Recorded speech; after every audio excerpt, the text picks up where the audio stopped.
નમસ્કાર મિત્રો, welcome to web સંકુલ. વેબ સંકુલના ડિજિટલ પ્લેટફોર્મ પર હું નિર્મિત પટેલ ફરી એકવાર પોલિટીના લેક્ચરની અંદર તમારું હાર્દિક સ્વાગત કરું છું. આજના લેક્ચરની અંદર આપણે જોવાનું છે કે સંસદના પૂછાયેલા પ્રશ્નો. અગાઉના લેક્ચરની અંદર આપણે મૂળભૂત અધિકારના પૂછાયેલા પ્રશ્નો જોયા હતા. એ જ પ્રમાણે આજે પણ આપણે સંસદના જે પૂછાયેલા પ્રશ્નો 2024 સુધીના જે પ્રશ્નો છે એના વિશે આપણે ચર્ચા કરીશું, સમજીશું કે કયા ટાઈપના પ્રશ્નો પૂછાય છે અને આની અંદરથી વધારે ડિટેલમાં તમે કેવી રીતે સારા આન્સર કરી શકો અને પરફેક્ટ આન્સર કરી શકો એની માહિતી જે છે આજના લેક્ચરથી આપણે મેળવીશું. અને એના પછી એક ખાસ અને વિસ્તૃત તમારા માટે એક સરસ મજાની ઓફર, એટલે કે મેગા ફેસ્ટિવલ ઓફર. આ મેગા ફેસ્ટિવલ ઓફરની અંદર તમે કોઈ પણ કોર્સ પરચેસ કરો છો, 3 મહિના માટેનું, 6 મહિના માટેનું, 12 મહિના માટેનું, એક પ્રાઇઝ એમાઉન્ટ ડિસાઇડ કરવામાં આવી છે. એક પ્રાઇસ ડિસાઇડ કરવામાં આવી છે જે ખૂબ ઓછી પ્રાઇસ, 4,000 રૂપિયાની અંદર 12 મહિના માટે કોઈ પણ કોર્સ વેબ સંકુલ એપ્લિકેશનનો કોઈ પણ કોર્સ તમને મળશે 12 મહિના માટે, 6 મહિના માટે અને 3 મહિના માટે.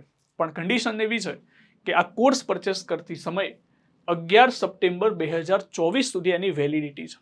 11 સપ્ટેમ્બર 2024 પછી આ મેગા ફેસ્ટિવલ ઓફર કમ્પ્લીટલી પૂરી થઈ જશે. તો એટલા માટે આ ઓફરનો લાભ મેળવવા માંગતા તો 11 સપ્ટેમ્બર 2024 સુધી આનો લાભ મેળવી શકો છો. ચલો, તો શરૂઆત કરીએ લેક્ચરની. સૌથી પહેલો ક્વેશ્ચન જે 2024ની પરીક્ષામાં પૂછાયેલો પ્રશ્ન છે, ભારતીય બંધારણમાં 79મો સુધારો શાના સંબંધિત છે? તો સૌથી પહેલા આપણે ચર્ચા કરીએ કે 79મો સુધારો શાના સંબંધિત છે, એટલે કે અહીંયાથી ક્વેશ્ચન પૂછવામાં આવે છે 79. 79મો સુધારો. હવે ખાસ કરીને કેવું છે કે જે મેન સુધારા હોય છે, જેમ કે 101 છે, 102 છે, 103 છે, આ બધા સુધારા જનરલી યાદ રહેતા હોય છે. પરંતુ 79મો જે સુધારો છે તે ખાસ કરીને કોઈ કરંટના મુદ્દામાં ચર્ચામાં હશે, એટલા માટે આ પ્રશ્ન પૂછેલો હશે. તો 79મો જે સુધારો છે એ 1999માં થયો હતો, 1999. અને આ સુધારા અંતર્ગત લોકસભા અને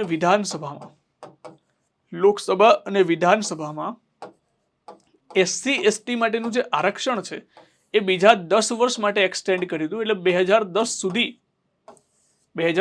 સુધી એને વધારવામાં આવ્યું હતું.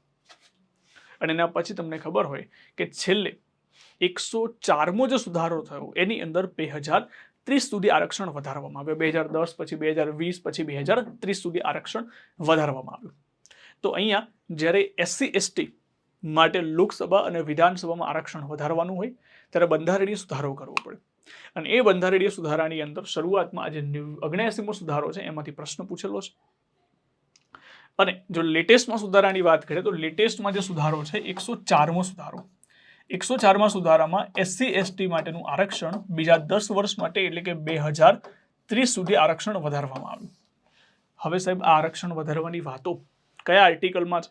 તો સૌથી પહેલા SC/ST ની વાત આવે તો 4 આર્ટિકલ એક સાથે યાદ રાખવાના: 330, 331, 332, 333 અને 334. 5 આર્ટિકલ એક સાથે તમારે યાદ રાખવા પડશે. 330માં એવું કહે છે કે લોકસભાની અંદર SC/ST માટે આરક્ષણ, લોકસભામાં SC/ST ને આરક્ષણ. 331માં છે કે લોકસભામાં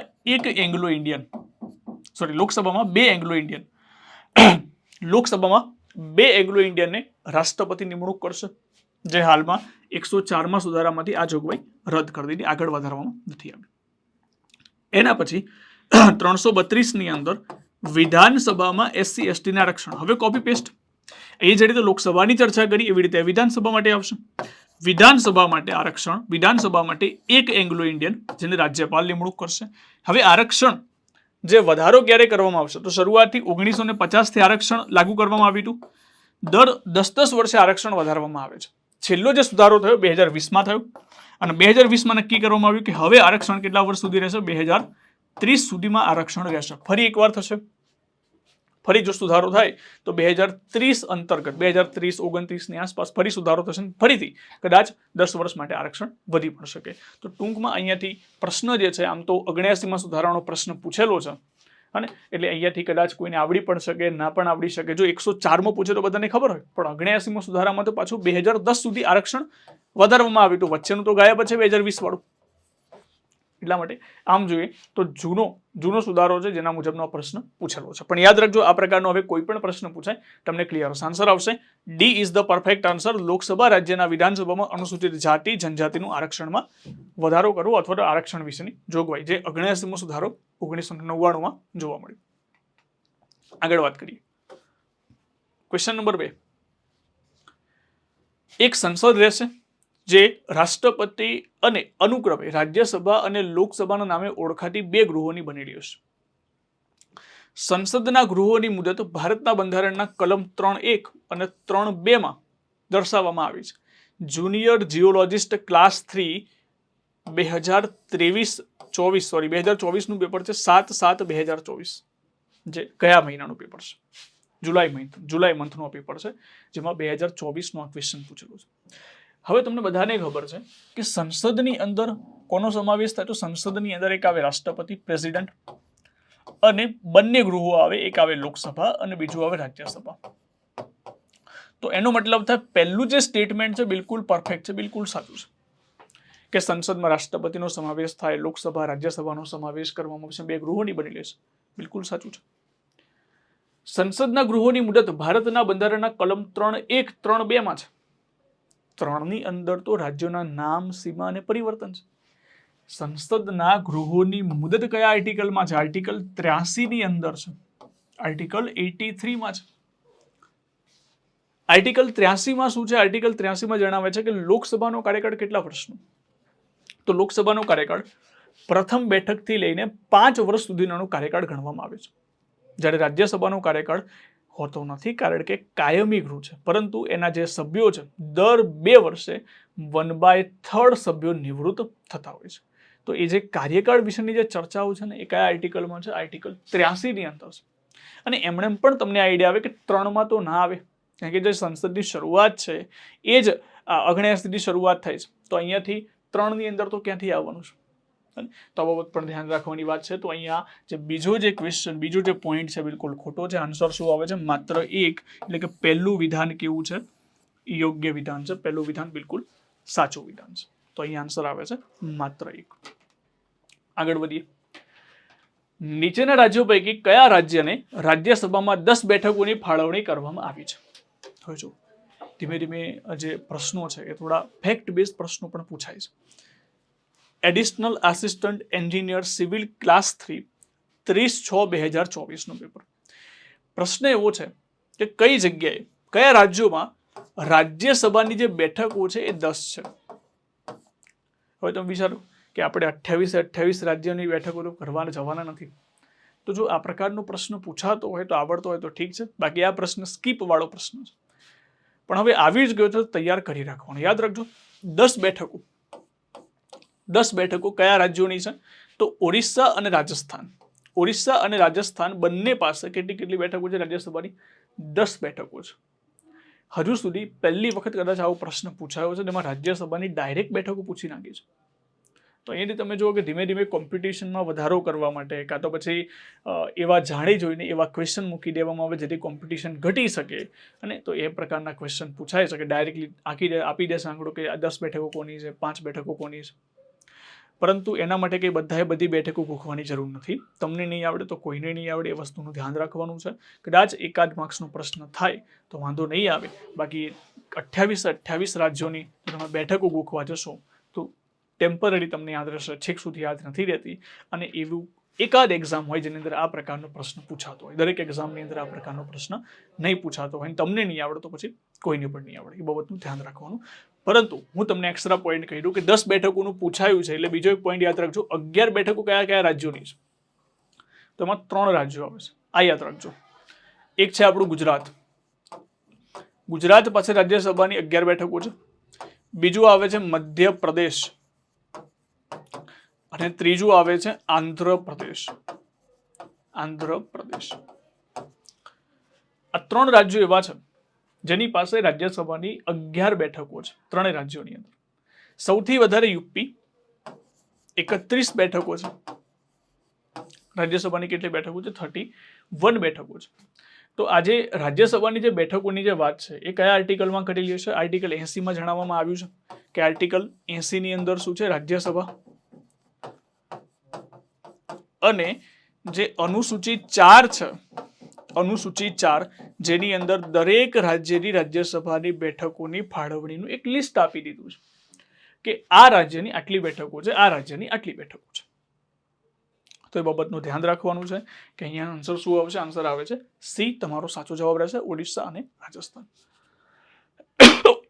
ચલો, ક્વેશ્ચન નંબર 4. ભારતના સંવિધાનના કયા અનુચ્છેદની જોગવાઈ પ્રમાણે અનુસૂચિત જાતિ જનજાતિના લોકો માટે વિધાનસભા તેમજ કેન્દ્રની લોકસભામાં કેટલી બેઠકો અનામત રાખવામાં આવશે? એની જે ચર્ચા છે એ કયા કયા આર્ટિકલમાં જોગવાઈ કરવામાં આવી છે. હવે ફરી આ પ્રશ્નને જો ધ્યાનથી વાંચીએ તો ભારતના સંવિધાનના કયા અનુચ્છેદની જોગવાઈઓ પ્રમાણે SC ST લોકો માટે રાજ્યની વિધાનસભા તેમજ કેન્દ્રની લોકસભા, એટલે ટૂંકમાં એ વિધાનસભાની પણ વાત કરે છે, કેન્દ્રની પણ વાત કરે છે, અને કેટલી બેઠકો અનામત રાખવામાં આવી, કેટલા સમય માટે રાખવામાં આવી એની પણ વાત કરે છે. તો એનો મતલબ મેં તમને હમણાં સમજાવી દીધું કે 330, 331, 332, 333 અને 334.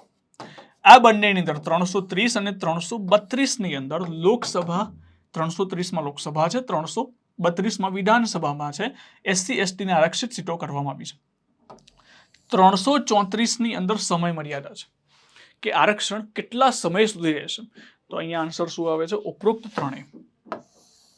કે SC ST નું આરક્ષણ તમે સમજો કે 334 તો સાહેબ લખવામાં નથી આવે, કે સમયની વાત કરવામાં આવી છે, પણ યાદ રાખજો અહીંયાથી સુધારો નહીં કરવામાં આવે. માની લો કે અહીંયાથી એવું નહીં કહેવામાં આવે કે 10 વર્ષ માટે સીટો મળશે, ત્યાં સુધી 330 અને 332 કઈ કામના નથી. 330 અને 332 કઈ કામના નથી. જેમ કે તમે સમજો કે 334માં હવે એવું કહી દેવામાં આવ્યું, સુધારો કરીને એવું કહી દેવામાં આવ્યું કે હવેથી જે એંગ્લો ઇન્ડિયનનું આરક્ષણ આગળ વધારવામાં નહીં આવે.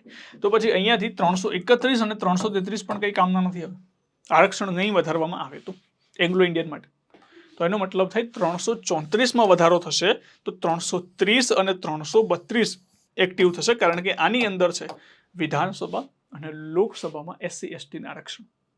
તો અહીંયાથી આન્સર શું આવે છે? ડી તમારો બિલકુલ સાચો જવાબ રહેશે.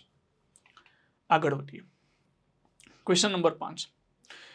લોકસભામાં હાલમાં SC ST માટે કુલ કેટલી બેઠક અનામત રાખવામાં આવી છે? તમે જુઓ કે જેટલા પણ પેપરો પૂછાય છે 2024માં એ બધાની અંદર ખાસ કરીને SC ST ની આરક્ષિત સીટો વધારે પૂછવામાં આવી છે. SC ST માટેની જોગવાઈ પણ વધારે પૂછવામાં આવી છે, આર્ટિકલ પણ પૂછવામાં આવેલા છે, એટલે આ બાબતોને ધ્યાનમાં રાખજો. તો લોકસભામાં SC અને ST માટે કેટલી સીટો આરક્ષિત છે? તો 84 અને 47. આ બંનેનો પ્લસ કરીએ એટલે 131 સીટોને રિઝર્વેશન રાખવામાં આવી છે. કઈ જગ્યાએ? લોકસભાની અંદર, કારણ કે રાજ્યસભામાં તો ક્યારેય પણ અનામત હોતી જ નથી. ઉપલા ગૃહની અંદર ક્યારે અનામત ના હોય. અનામત હંમેશા જે જગ્યા ઉપર પ્રત્યક્ષ ચૂંટણી થતી હોય, લોકો દ્વારા ચૂંટાતું હોય, ત્યાં અનામત હોય. બાકી ઇનડાયરેક્ટ ઇલેક્શનમાં અનામત હોતું નથી. જેમ કે રાજ્યસભાની આપણે વાત કરીએ અને વિધાન પરિષદની આપણે વાત કરીએ. તો અહીંયા આન્સર શું આવે છે? 131 તમારો સાચો જવાબ આવશે, જેમાં SC માટે કેટલી સીટો છે? 84 છે, અને ST માટે કેટલી છે? 47 સીટો આરક્ષિત રાખવામાં આવેલી છે. ટોટલ થઈને કેટલી થાય? 131, 131 સીટો. ચલો આગળ વધીએ. ફરીથી એ જ પ્રકારનો પ્રશ્ન ફરી પૂછાયો છે. આ પણ પ્રશ્ન તમે જુઓ કે GPSC scientific officer chemistry group class 2 નું પેપર છે, એ પણ 2024 નું પેપર છે, 2/6/2024. એની અંદર પણ આ પ્રમાણે જોડકા આપી દીધા છે. જોડકા આપણે ઓલરેડી આગળ કરી ચૂક્યા. 330માં શું આવે છે? 330માં આવશે લોકસભાની અંદર SC ST. એ લોકસભા નથી વાપરી, સદન શબ્દ વાપરવામાં આવે છે. સદન. 331માં શું આવશે? સદનમાં એંગ્લો ઇન્ડિયન, એટલે કે પહેલામાં ચોથું આવે. તમારો આન્સર આવી ગયો ડી. 332માં શું આવે? વિધાનસભામાં SC ST. 333માં શું આવશે? રાજ્યોની વિધાનસભામાં એંગ્લો ઇન્ડિયન. ટૂંકમાં તમારો પરફેક્ટ આન્સર આવે છે ડી તમારો સાચો જવાબ છે. આગળના 3-4 ક્વેશ્ચનો, ટોટલ 6 ક્વેશ્ચનોમાંથી 3 ક્વેશ્ચનો તો આના ઉપર ડિપેન્ડ નહીં કરતા, જે છેલ્લા 2024માં સંસદના ટોપિક માટે તમે ગણી શકો, આરક્ષિત સીટો કેટલી છે એમાંથી તમે ગણી શકો, એ પ્રમાણેના પ્રશ્નો અહીંયા જોવા મળે છે, 4 જેવા પ્રશ્નો. ચલો આગળ વધીએ. ભારતના બંધારણની જોગવાઈ અંતર્ગત નવા રાજ્યોની સ્થાપના કોણ કરી શકે છે? નવા રાજ્યોની જો સ્થાપના કરવી હોય તો પાવર કોની પાસે છે? Principal government aided, resident school, director of developing castes welfare class 2, 30/5/2024નો પેપર છે. હવે સમજો કે નવા રાજ્યોની સ્થાપના કરવી છે. સૌથી પહેલા નવા રાજ્યની સ્થાપના કરવી હોય તો કયા આર્ટિકલ મુજબ થઈ શકે? આર્ટિકલ 2. આર્ટિકલ 2 મુજબ નવા રાજ્યોની સ્થાપના કરવામાં આવશે. આર્ટિકલ 3માં શું હોય? 3માં આવશે કે કોઈ રાજ્ય હોય તો એમાંથી બીજું કોઈ રાજ્ય અલગ કરીને નવું રાજ્ય બનાવવું, એ એની વાત છે. પણ અહીંયા નવા રાજ્યની સ્થાપનાની વાત છે. અહીંયા નવા રાજ્યની સ્થાપનાની વાત છે. તો નવા રાજ્યની સ્થાપના ભારતનો કોઈ ભાગ ન હોય તો એને ભારતમાં ઉમેરો કરવામાં આવતો હોય. જેમ કે એક્ઝામ્પલ તરીકે આપણે લઈ લઈએ સિક્કિમ ભારતનો ભાગ નહોતો અને એને એક રાજ્યનો દરજ્જો આપવામાં આવ્યો. પહેલા સહરાજ્ય બનાવવામાં આવ્યું, પછી એને પૂર્ણ રાજ્ય બનાવવામાં આવ્યું. કેવી રીતે? તો આર્ટિકલ 2નો ઉપયોગ કરીને એને સહરાજ્ય અને પૂર્ણ રાજ્યનો દરજ્જો મળી ગયો. જો કે આર્ટિકલ 2A વપરાય છે સિક્કિમ માટે, પરંતુ આપણે જસ્ટ ઓવર ચર્ચા કરીએ છીએ આના મુજબ કે આર્ટિકલ 2 મુજબ ભારતનો ભાગ ન હોય એવા કોઈ ક્ષેત્રને ભારતમાં ઉમેરી શકાય. એ પાવર કોની પાસે છે? સંસદ પાસે. સંસદ સાદી બહુમતીથી, કેવી બહુમતીથી? સાદી બહુમતીથી કોઈ પણ વિસ્તારને નવા રાજ્યોની સ્થાપના કરી શકે છે. તો આન્સર શું આવે છે? C is the perfect answer. 30/5/2024માં પ્રશ્ન પૂછાયો હતો. આગળ વધીએ. ભારતના બંધારણના કયા અનુચ્છેદમાં લોકસભામાં એંગ્લો ઇન્ડિયન સમુદાયના 2 સભ્યોને નામાંકન માટેની જોગવાઈનો ઉલ્લેખ કરવામાં આવે છે? તો અહીંયા પણ તમે જુઓ કે અહીંયા પણ જે પેપર છે ક્લાસ 2નું પેપર છે, એમાં પણ 2024નું 23/3 એની અંદર પણ ફરીથી લોકસભામાં એંગ્લો ઇન્ડિયનની વાત કરવામાં આવી છે. 328 તો ક્યાંય આવતું નથી, 329 નથી આવતું, 330 અને 331. 330માં શું હવે? લોકસભામાં SC/ST, અને 331માં શું હવે? લોકસભામાં 2 એંગ્લો ઇન્ડિયન જેને રાષ્ટ્રપતિ નિમણૂક કરતા હોય છે. એંગ્લો ઇન્ડિયન કોને કહેવાય? જેના પિતા યુરોપિયન વંશજના હોય, માતા ભારતીય હોય, જે બાળક થાય એને આપણે એંગ્લો ઇન્ડિયન કહેતા હોઈએ છીએ. એંગ્લો ઇન્ડિયનની જે ડેફિનેશન છે આર્ટિકલ 366માં ઉલ્લેખ કરેલી છે કે એંગ્લો ઇન્ડિયન કહેવાય કોને. તો એ બાબતનું ધ્યાન રાખવાનું છે. અહીંયા આન્સર શું આવશે? આન્સર આવશે ડી તમારો બિલકુલ સાચો જવાબ છે. 331 જેની અંદર લોકસભાની અંદર 2 એંગ્લો ઇન્ડિયનને નિમણૂક કરવાના પ્રાવધાન હતા, પરંતુ હવે એ આરક્ષણ આગળ વધારવામાં નથી આવ્યું. અને ચલો આગળ વધીએ. ભારતના બંધારણના અનુચ્છેદ 333 દ્વારા રાજ્યપાલ એંગ્લો ઇન્ડિયન સમુદાયના સભ્યોને ધારાસભાની અંદર નામાંકિત કરી શકે. કેટલા સભ્યોને? આર્ટિકલ 333માં રાજ્યપાલ છે. રાજ્યપાલ કેટલા એંગ્લો ઇન્ડિયનને નામાંકિત કરી શકે? તો ફક્ત 1. ફક્ત કેટલા? 1. જ્યારે લોકસભામાં કેટલા આવશે? લોકસભામાં 2 આવશે. અને રાજ્યસભામાં કેટલા આવશે? રાજ્યસભામાં ફક્ત 1 એંગ્લો ઇન્ડિયનને નામાંકિત કરી શકે છે રાજ્યપાલ. અને કેન્દ્ર લેવલ ઉપર લોકસભાની જો આપણે વાત કરીએ તો મેક્સિમમ 2 સભ્યોને નિમણૂક કરતા હોય છે. અહીંયા આન્સર આવશે એ તમારો સાચો જવાબ રહેશે. આગળ. સંસદમાં કયું બંધારણીય સુધારા બિલ જેને ગુડ્સ એન્ડ સર્વિસ ટેક્સ અમલમાં લાવ્યો હતો? તો કયું બિલ હતું? તમને ખબર છે કે જીએસટી જે આવ્યું હતું, જીએસટી એ આવ્યું હતું 101મો સુધારો. પરંતુ અહીંયા સુધારો નથી પૂછ્યો, અહીંયા તમને બિલ પૂછેલું છે. બિલ જો આવશે તો બિલ તમારું આવશે 122મો બંધારણીય સુધારો. 122મો બંધારણીય સુધારો બિલની અંદર જીએસટી છે એ એડ કરવામાં આવ્યું હતું.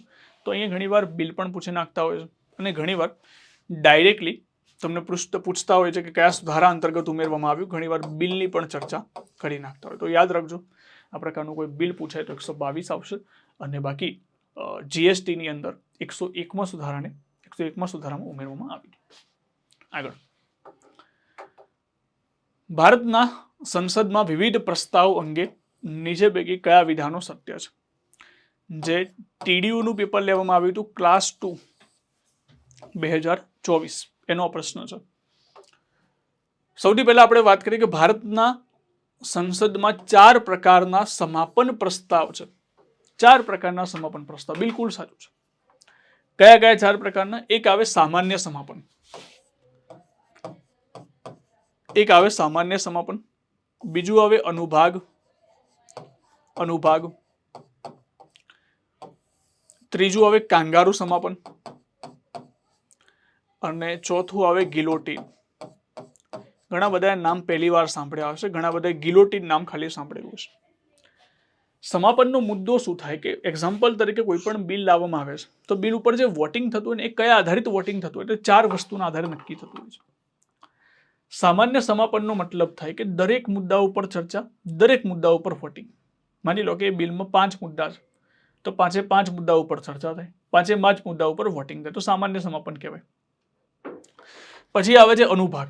માની લો કે 5 મુદ્દા છે, 5 મુદ્દાની અંદર પેર બનાવી દેવામાં, જોડી બનાવી દેવામાં, 1 થી 3 મુદ્દાનું ડિસ્કશન કરીને સાથે વોટિંગ કરીશું, બાકીના અમે મુદ્દાનું સાથે વોટિંગ કરેલું. વોટિંગ 2 જ વખત આવે. એક 3નો ગેપ બની ગયો, 3નું ગ્રુપ બની ગયું, બીજાનું 2નું ગ્રુપ બની ગયું. તો ગ્રુપ વાળું જેને અનુભાગ કહેતા હોય, ભાગ પાડીને અહીંયા વોટિંગ કરવામાં આવતું, તો અનુભાગ કહેવામાં આવશે. કાંગારૂની અંદર કેવું, કાંગારૂ જે રીતે સ્ટેપ લે એવી રીતે પહેલા મુદ્દા ઉપર ચર્ચા, મતદાન, પછી ત્રીજા મુદ્દા ઉપર ચર્ચા, મતદાન, 5મા મુદ્દા ઉપર ચર્ચા, મતદાન, એવી રીતે આખું બિલને પારિત કરાવી દેવામાં આવે. ગિલોટીનની અંદર ચર્ચાને બિલકુલ સમાપ્ત કરી નાખવામાં આવે, અગત્યના મુદ્દાઓ ઉપર ચર્ચા કરીને મતદાન કરવામાં આવે, તો એને કહીશું આપણે ગિલોટીન. તો અહીંયા બેઝિકલી ચર્ચા અને વોટિંગ માટેના આ જે સમાપન પ્રસ્તાવનો ઉપયોગ થાય છે, એમાં 4 પ્રકારના સમાપન પ્રસ્તાવ જોવા મળે છે. એટલે પહેલું વિધાન જે છે બિલકુલ સાચું છે. બીજું, વિશેષ અધિકાર પ્રસ્તાવ માત્ર મંત્રીઓ દ્વારા રજૂ કરવામાં આવે છે. સૌથી પહેલા વિશેષ અધિકાર પ્રસ્તાવ આપણે પહેલા કહીશું કોને કહેવાય વિશેષ અધિકાર પ્રસ્તાવ. તો વિશેષ અધિકાર પ્રસ્તાવની અંદર જ્યારે કોઈ સંસદ સભ્ય મંત્રીને સવાલ કરે છે અને મંત્રી એનો જવાબ તોડી મરોડીને આપે છે, તો ખોટો જવાબ રજૂ કરે છે અથવા તો ખોટી માહિતી આપે છે, તો અહીંયા વિશેષ અધિકાર પ્રસ્તાવ રજૂ કરી શકાય. કારણ કે સંસદના જેટલા પણ સભ્ય છે એમને વિશેષ અધિકાર મળે છે પોતાની વાત રજૂ કરવાનો. એટલા માટે આ જે વિશેષ અધિકાર છે માત્ર મંત્રીઓને નથી મળતા, પરંતુ સંસદના તમામ સભ્યોને મળે છે. એટલે બીજું વિધાન કેવું થશે? ખોટું. બીજું ખોટું કરી દઈએ આપણે. પછી ધ્યાનાકર્ષણ પ્રસ્તાવ, કોલિંગ અટેન્શન મોશન, માત્ર શાસક પક્ષના સભ્યો દ્વારા જ લાવી શકાય છે. હવે સમજો ધ્યાનાકર્ષણ પ્રસ્તાવ કોને કહેવાય. સૌથી પહેલા ધ્યાનાકર્ષણ પ્રસ્તાવ માત્ર ને માત્ર લોકસભામાં રજૂ કરવામાં આવશે.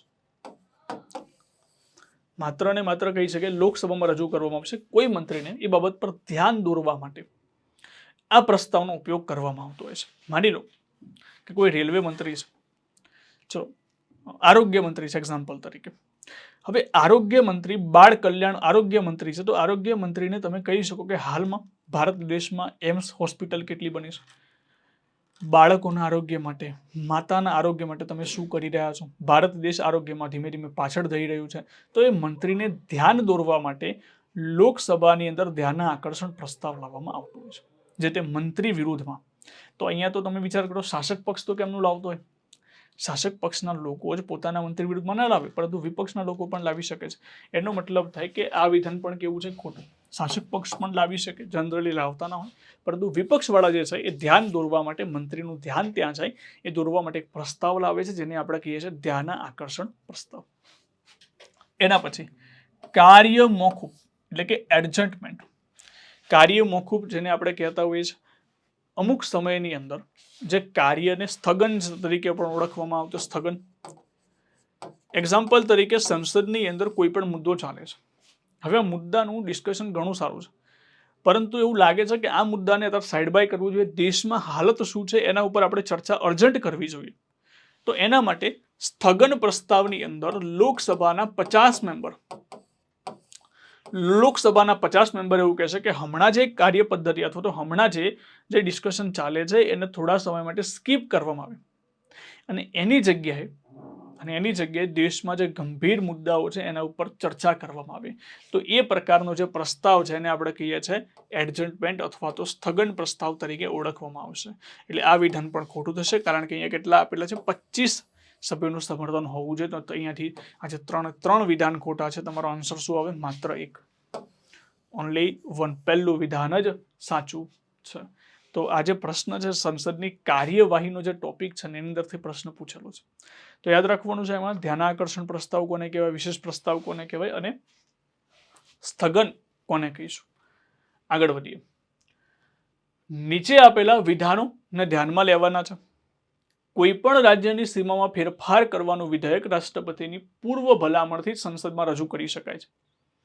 બીજું, રાજ્યની સીમાઓમાં ફેરફાર કરવાના વિધેયકને રાષ્ટ્રપતિ એ જે તે રાજ્યની વિધાનસભાને નિર્ધારિત સમય કે તેની ઉપર તેના મંતવ્ય રજૂ કરવા માટે મોકલવાનું હોય છે. રાજ્ય વિધાનસભાના મંતવ્ય રાષ્ટ્રપતિ માટે બંધન કરતા છે. આ પ્રશ્ન પૂછાયો છે ક્લાસ 1-2 2024. 2024 ક્લાસ 1-2 7-1 નું જે પેપર છે એમાં પ્રશ્ન પૂછાયેલો છે. આ કયા આર્ટિકલના રિલેટેડ છે? આર્ટિકલ 3. આર્ટિકલ 3 ના રિલેટેડ છે. આર્ટિકલ 3 ની અંદર છે કે સંસદ કોઈ રાજ્યની અંદરથી કોઈ રાજ્યને અલગ કરવું હોય, એની સીમા બદલવી હોય, એના નામમાં પરિવર્તન કરવું અને વિસ્તાર બદલવો હોય તો કરી શકે છે. કન્ડિશન કેવી રીતે ફોલો થશે? જ્યારે કોઈ પણ ગૃહમાં બિલ લાવવામાં આવશે ત્યારે સૌથી પહેલા રાષ્ટ્રપતિની પૂર્વ મંજૂરી જોઈશે.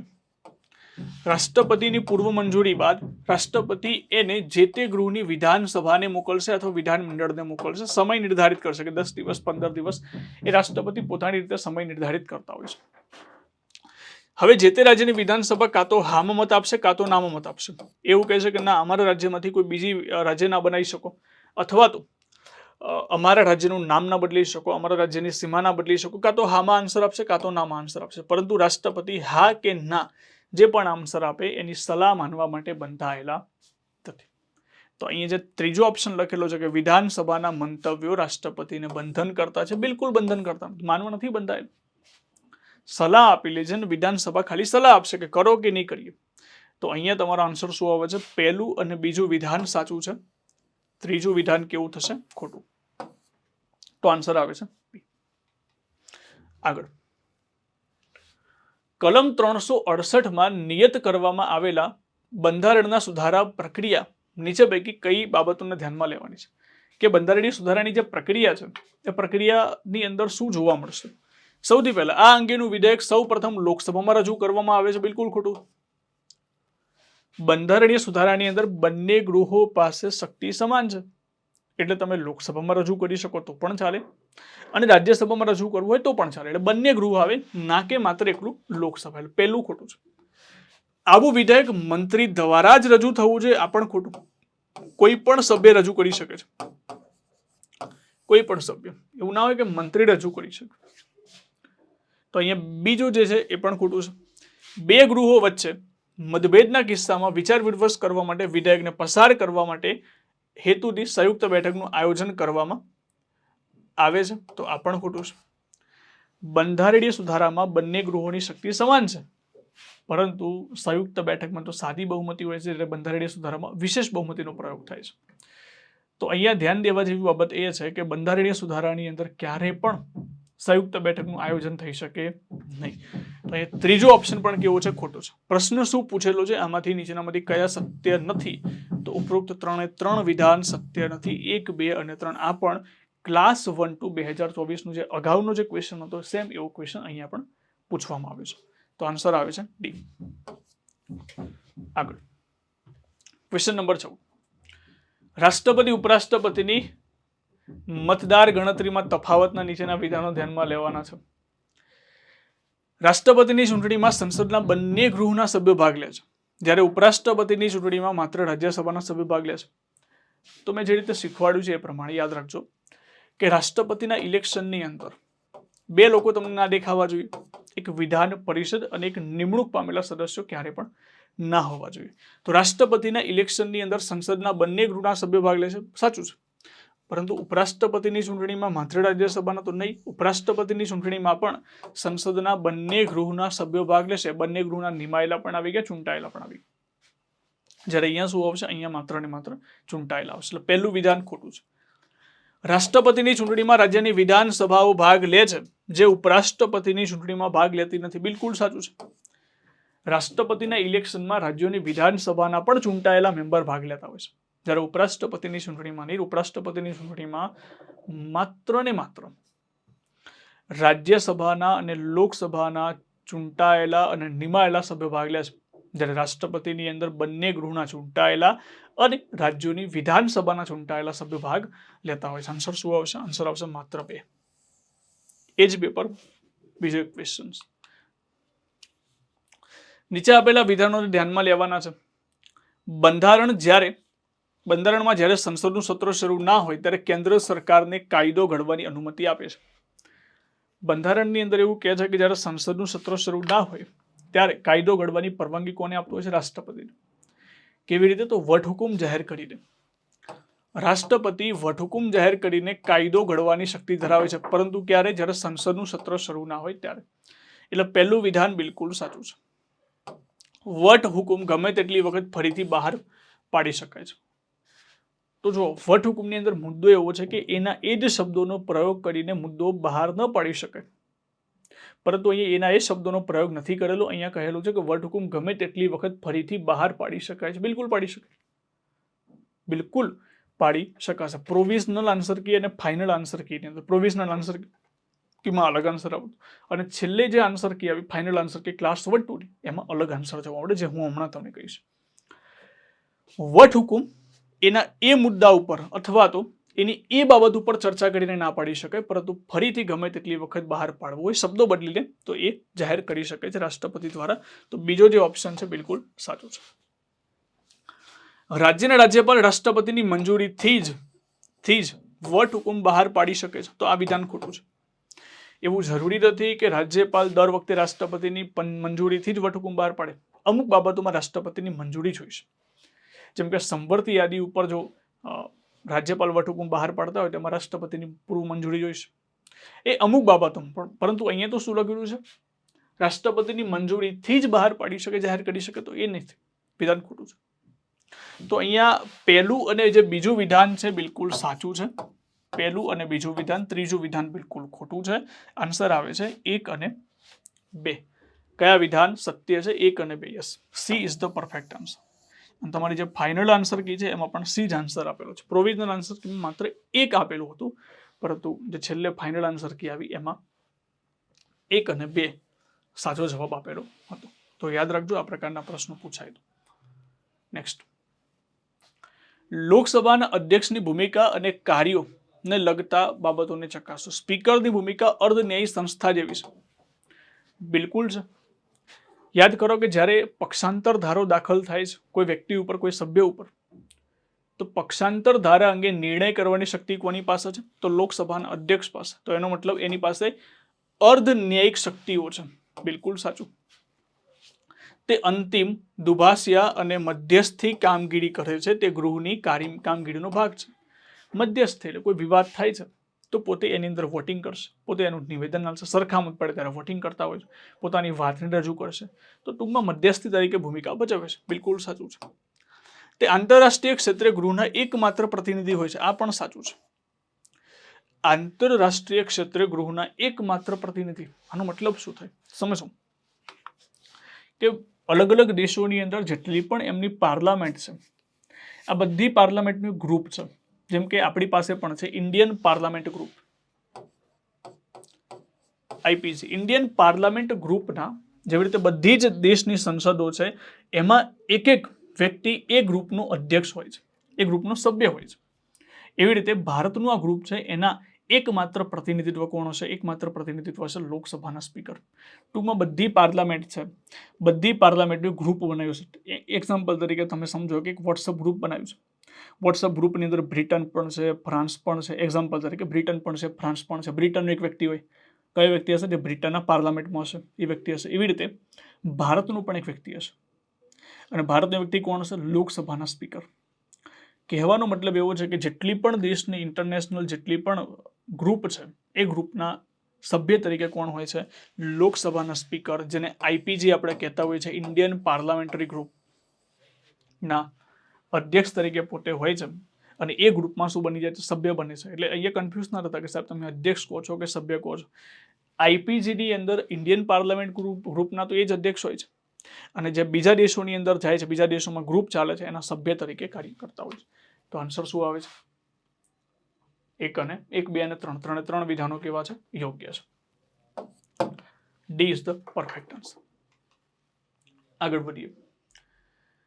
સામાન્ય કાયદા પર મડાગાંઠને ઉકેલવા માટે સંસદના 2 ગૃહોની સંયુક્ત બેઠકની અધ્યક્ષતા કોણ કરે છે? એક્ઝામ્પલ તરીકે કોઈ ખરડો પસાર કરવામાં આવે છે ને ખરડાની અંદર 2 ગૃહો વચ્ચે મડાગાંઠ સર્જાઈ ગઈ અથવા તો કોઈ પ્રોબ્લેમ આવી ગઈ, તો એના માટે એક સંયુક્ત બેઠકની જોગવાઈ છે. અને આ સંયુક્ત બેઠકનું આયોજન કોના દ્વારા થાય છે? ભારતના રાષ્ટ્રપતિ દ્વારા. ભારતના જે રાષ્ટ્રપતિ છે સંયુક્ત બેઠકનું આયોજન કરતા હોય છે.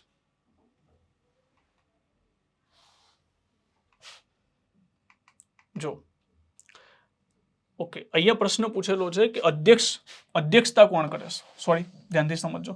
જો બોલાવવાની વાત કરે તો રાષ્ટ્રપતિ આવશે, પરંતુ અહીંયા અધ્યક્ષતાની વાત કરે છે ને અધ્યક્ષતામાં કોણ આવશે? લોકસભાના સ્પીકર આવશે. મારા વાંચવામાં એવું આવ્યું કે અહીંયાથી સંયુક્ત બેઠકનું આયોજન કોણ કરે છે, પણ આયોજન નથી, અહીંયા અધ્યક્ષતા શબ્દ વપરાયો છે. તો અધ્યક્ષતામાં આવશે લોકસભાના અધ્યક્ષ આવશે. જો તમને અહીંયા પ્રશ્ન પૂછીને કે સંયુક્ત બેઠકનું આયોજન અથવા તો સંયુક્ત બેઠકને બોલાવવાની જવાબદારી કોની, તો પછી રાષ્ટ્રપતિ. પરંતુ અહીંયા સ્પષ્ટપણે અધ્યક્ષતા લખેલું છે, તો આન્સર આવશે લોકસભાના અધ્યક્ષ. અને જે સંયુક્ત બેઠક આવશે આર્ટિકલ 108 મુજબ સંયુક્ત બેઠકની અધ્યક્ષતા, અને બિલકુલ સાદી બહુમતીથી કોઈ મુદ્દાને પસાર કરવામાં આવતું હોય છે. અને આ જે સંયુક્ત બેઠકની જે કામગીરી છે એ જે લોકસભાની કામગીરી છે, સેમ એ જ પ્રકારની કામગીરી પણ તમને સંયુક્ત બેઠકમાં જોવા મળે છે. અને બીજી વસ્તુ, અત્યાર સુધી 3 વખત સંયુક્ત બેઠકનું આયોજન કરવામાં આવેલું છે. તો આમાં આન્સર શું આવશે? આન્સર આવશે લોકસભાના અધ્યક્ષ. ચલો આગળ વધીએ. જ્યાં સુધી ખરડો એ ખાલી જગ્યા થાય નહીં ત્યાં સુધી સંસદનું અધિનિયમ બને નહીં. શરૂઆતમાં કોઈ પણ બિલ હોય છે, શરૂઆતમાં શું હોય છે? બિલ ઉપરથી પસાર થઈને જ્યારે પ્રેસિડેન્ટના સિગ્નેચર થાય છે, સાઇન થાય છે, એના પછી શું બની જાય છે? એક્ટ અથવા તો કાયદો બને છે. પરંતુ શરૂઆતમાં તો બિલ જ હોય છે, પછીથી એને શું બનાવવામાં આવે છે? એક્ટ બનાવવામાં આવે છે. એટલે અહીંયા આન્સર શું આવે કે તેને રાષ્ટ્રપતિનું અનુમોદન મળે અથવા તો રાષ્ટ્રપતિની પરવાનગી મળે ત્યારે શું બને છે? ત્યારે એ વસ્તુ બને છે એક્ટ અથવા તો કાયદો બને છે. તો અહીંયા આન્સર શું આવશે? ડી. આગળ, વેસ્ટમિનિસ્ટર મોડલ ઓફ ગવર્નમેન્ટ નો આરંભ ક્યાંથી કરવામાં આવ્યો? તો જો આ શબ્દ જે વપરાય છે કે Westminster model of the government, અહીંયા વાત કરવામાં આવે છે સંસદીય પ્રણાલી.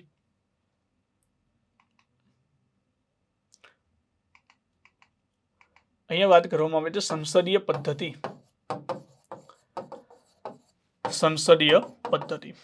તમે જો કે સંસદીય પદ્ધતિ અથવા તો પાર્લામેન્ટરી જે વસ્તુ છે એની શરૂઆત કયા દેશોમાંથી થાય છે? શરૂઆતની અંદર બ્રિટનની અંદર આ જે પોલિસી છે એને Westminster model of the government કહેવામાં આવતું હતું, અને ભારતની અંદર આને સંસદીય પ્રથા તરીકે ઓળખવામાં આવે છે.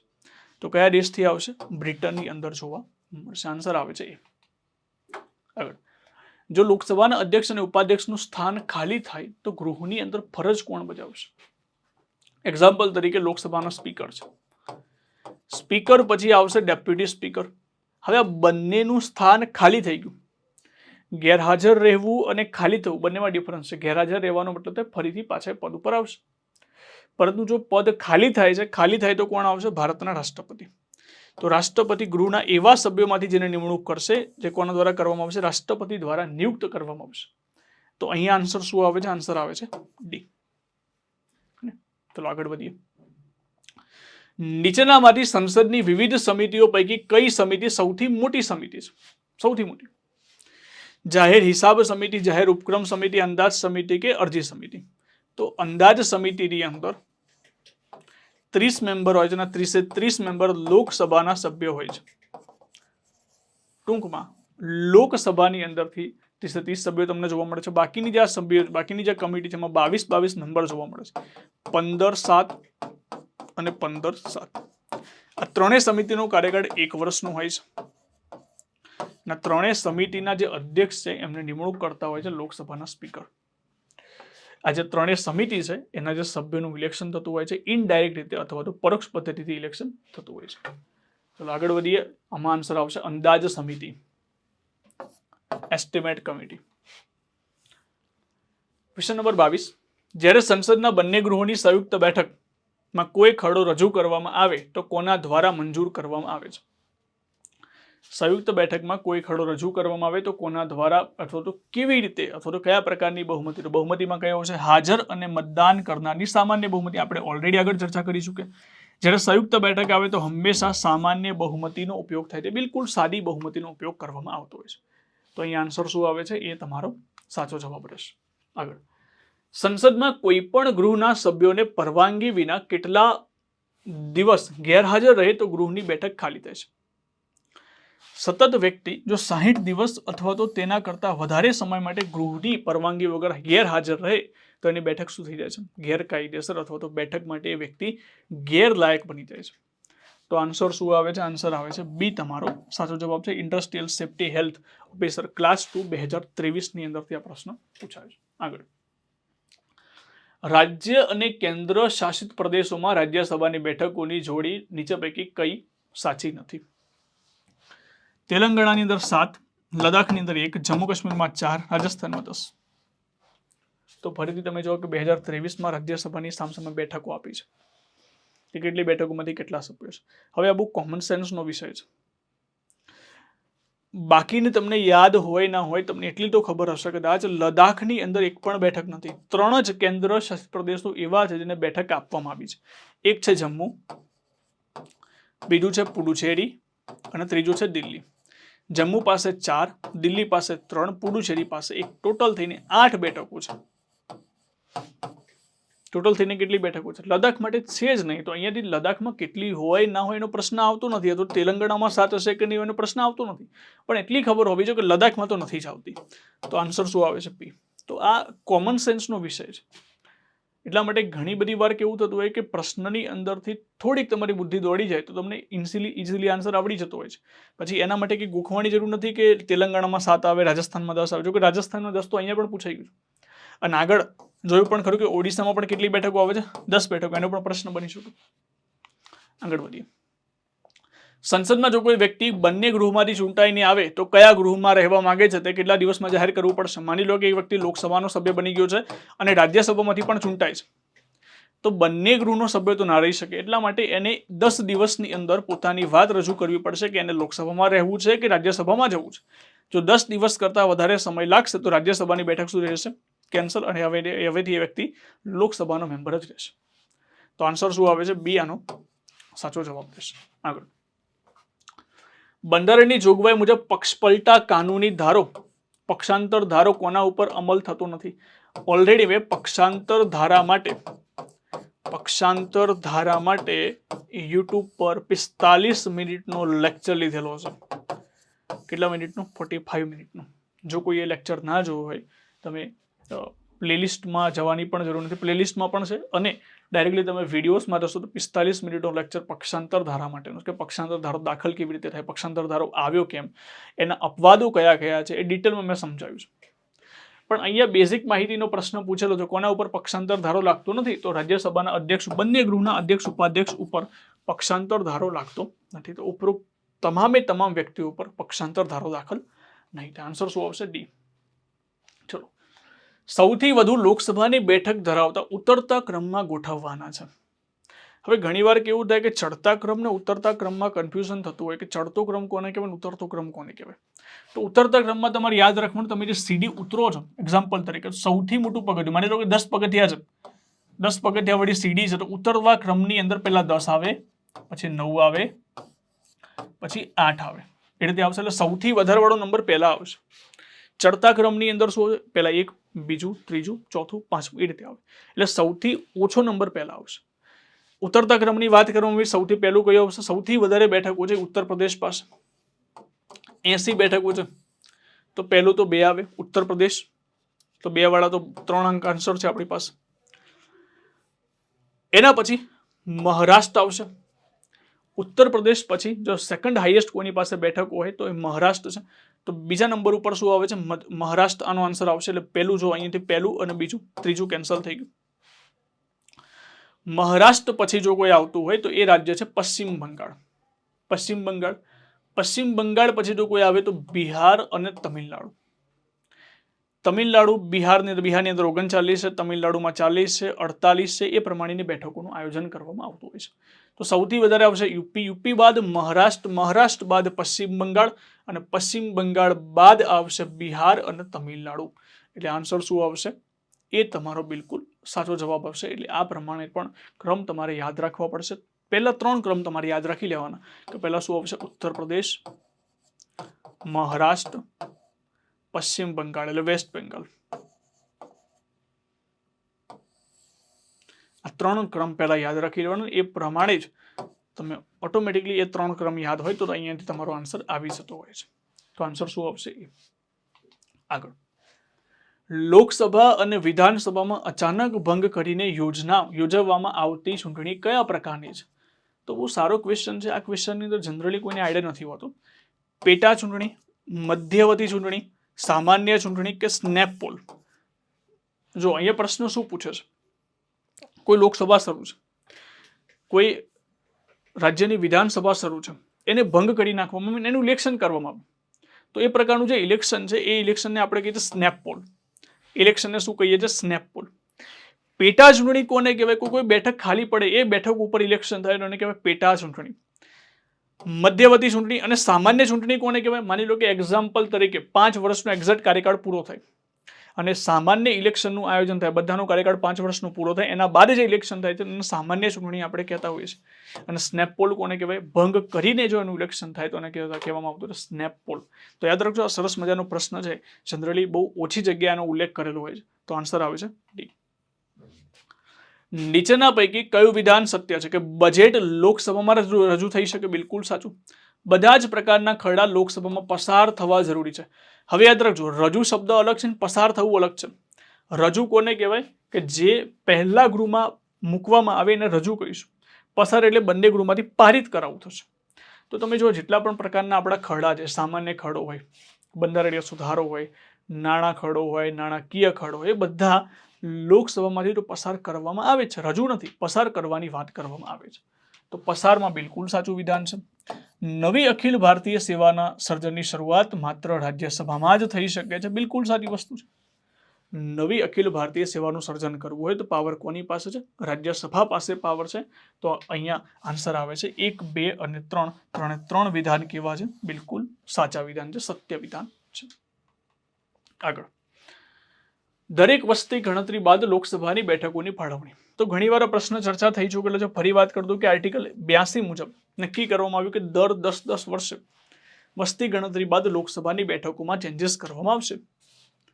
એટલા માટે આર્ટિકલ 82 નો ઉપયોગ કરવામાં આવે છે અને આર્ટિકલ 82 મુજબ લોકસભાની બેઠકોની ફાળવણીની ચર્ચા છે.